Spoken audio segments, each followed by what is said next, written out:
Halo semuanya, saya Ihsan. Di video kali ini kita akan unboxing dan review HP terbaru dari Motorola yang baru saja dirilis di Indonesia, yaitu Motorola Edge 60 Fusion.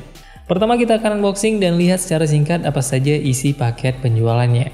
Di dalam kotaknya kita mendapatkan SIM card ejector tool, buku manual, kabel Type-C to Type-C, dan terdapat juga charger adapter 68 watt bawaannya. Selain itu menariknya untuk pasar Indonesia juga langsung mendapatkan case official bawaan dari Motorola yang hadir dengan warna senada dengan handphonenya. Kemudian kita akan melihat desain dan build quality dari handphone ini. Untuk desain handphone ini terlihat sangat elegan dan premium. Apalagi kaca depan di handphone ini juga sudah hadir dengan desain yang melengkung di setiap sisinya. Kemudian bagian depannya juga sudah ada perlindungan kaca Corning Gorilla Glass 7i yang sudah lumayan tahan terhadap goresan dan benturan. Untuk bagian belakang handphone ini dengan pilihan warna biru keabu-abuan atau Pantone Slipstream, hadir dengan finishing kulit sintetis Eco Leather yang juga menambah kesan premium di handphone ini. Kemudian untuk desain dan tampilan modul kamera belakangnya hadir dengan 4 lingkaran yang terdiri dari satu lensa utama, satu lensa ultrawide, dan satu lampu flash. Kemudian untuk ukuran dan form factor handphone ini lumayan compact, hanya 161 mm x 73 mm saja. Dan ketebalannya juga hanya 8,3 mm.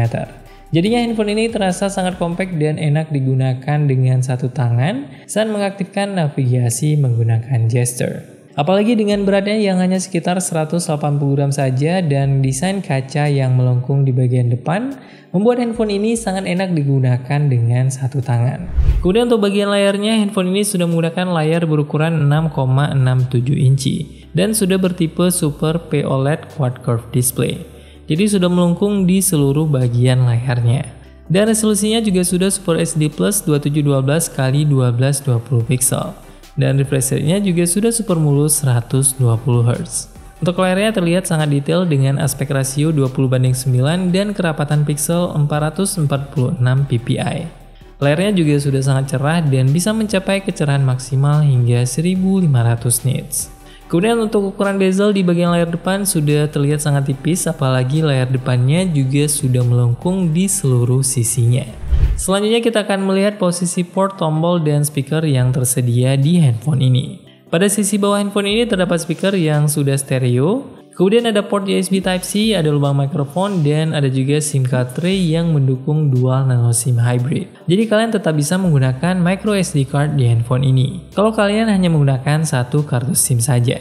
Sementara itu di sisi kiri kosong tanpa terdapat port ataupun tombol apapun. Kemudian di bagian atas ada tulisan atau logo Dolby Atmos dan ada juga tambahan sebuah lubang mikrofon. Selanjutnya di sisi kanan terdapat tombol volume serta tombol power. Untuk sensor sidik jari di handphone ini tidak menyatu dengan tombol power tapi sudah berada langsung di dalam layar. Jadi kita coba unlock handphone ini dengan menggunakan sensor sidik jari. Kecepatannya sudah terasa cukup cepat dan responsif.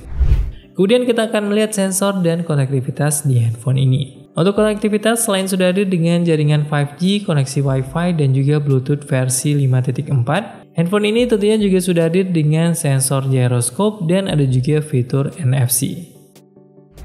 Selanjutnya untuk kecepatan pengecasan pada seri ini sudah mendukung pengisian cepat dengan charger bawaan turbo power 68 watt. Untuk baterainya juga sudah besar dengan kapasitas 5500 mAh untuk pasar Indonesia. Kemudian kita akan melihat performa dari handphone ini. Handphone ini ditenagai oleh chipset MediaTek Dimensity 7400 4nm yang sudah tergolong chipset yang lumayan kencang. Saat penggunaan dan navigasi di handphone ini sudah terasa mulus, cepat, dan responsif. Untuk tampilan UI yang digunakan juga terlihat sangat simpel seperti bawaan stok Android.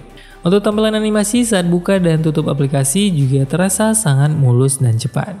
Kemudian untuk pilihan opsi RAM dan storage di tipe ini hanya tersedia satu varian saja, yaitu varian RAM 12GB dan storage 256GB. Untuk performanya saat kita tes dengan aplikasi AnTuTu Benchmark, skornya mencapai angka 680 ribuan. Kemudian kita akan melihat software yang digunakan di handphone ini. Handphone ini menggunakan UI dari Motorola yang bernama Hello UI yang berbasis Android 15 terbaru. Tampilan UI-nya terlihat sangat simpel, tapi tetap dinamis, mulus, dan responsif. Untuk update-nya juga sudah dijanjikan update hingga 3 kali update versi Android. Jadi bisa mendapatkan update hingga Android 18. Untuk fitur dan tampilan UI yang tersedia di handphone ini, sekilas terlihat memang seperti fitur stok Android yang simple dan minimalis. Walaupun demikian, ternyata setelah mencoba secara lebih lanjut, ternyata ada juga beberapa fitur tambahan yang ditambahkan oleh Motorola di handphone ini. Contohnya seperti fitur Quick Capture. Fitur ini bisa dimanfaatkan untuk membuka kamera dengan cepat dengan melakukan gesture memutar pergelangan tangan 2 kali sambil memegang handphonenya. Gesture ini juga bisa digunakan untuk mengganti mode kamera belakang ke kamera depan maupun sebaliknya saat posisi kameranya sudah terbuka. Kemudian ada juga fitur untuk mengaktifkan senter dengan cepat dengan menggerakkan handphone 2 kali dengan melakukan gerakan seperti sedang memotong. Gerakan yang sama juga bisa digunakan untuk menonaktifkan senternya dengan cepat. Selain itu ada juga fitur Quick Launch atau yang biasa dikenal dengan Backtap. Fitur ini bisa dimanfaatkan untuk membuka aplikasi atau menjalankan fungsi tertentu saat mengetuk 2 kali di bagian belakang handphone. Selanjutnya ada juga fitur 3 Finger Screenshot yang bisa dimanfaatkan untuk melakukan proses screenshot dengan cepat dengan hanya meletakkan 3 jari sekaligus di layarnya. Selain itu ada juga fitur Media Controls yang bisa dimanfaatkan untuk mengganti lagu dengan tekan dan tahan tombol volume saat layar handphonenya mati. Kemudian untuk tombol power saat kita tekan dan tahan juga bisa kita aktifkan untuk membuka fitur Gemini. Untuk fitur double press di tombol power juga bisa digunakan untuk shortcut buka kamera cepat atau bisa juga diaktifkan untuk fitur Moto AI. Untuk fitur Moto AI ini hadir dengan beberapa fitur menarik di handphone ini seperti fitur Catch Me Up untuk summarize notifications. Kemudian ada juga fitur Image Studio untuk generate foto dari prompt yang kita berikan. Kemudian handphone ini juga memiliki beberapa fitur tambahan yang sangat menarik. Seperti sudah tahan debu dan air dengan 2 rating sekaligus, yaitu rating IP68 dan IP69. Handphone ini memang punya 2 sertifikasi sekaligus yang menjadi kelebihan tersendiri. Jadi handphone ini selain sudah punya sertifikat IP68 untuk ketahanan rendaman air, handphone ini juga sudah tahan semprotan air bertekanan tinggi sehingga dapat juga sertifikasi IP69. Selanjutnya kita akan melihat bagian kamera di handphone ini. Di bagian kamera belakang, handphone ini dilengkapi dengan lensa utama 50 MP dan hadir dengan sensor Sony Lithia 700C yang sudah hadir dengan fitur Optical Image Stabilization dan bisa merekam video di resolusi maksimal 4K 30 fps. Kemudian terdapat juga lensa ultrawide 13 MP yang menariknya juga bisa merekam video dengan resolusi 4K 30 fps. Sementara itu untuk kamera depannya hadir dengan resolusi 32 MP. Untuk melihat kualitas kameranya, kalian bisa langsung melihat beberapa contoh sampel foto dan video berikut.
Selanjutnya di aplikasi kamera terdapat beberapa mode menarik di handphone ini.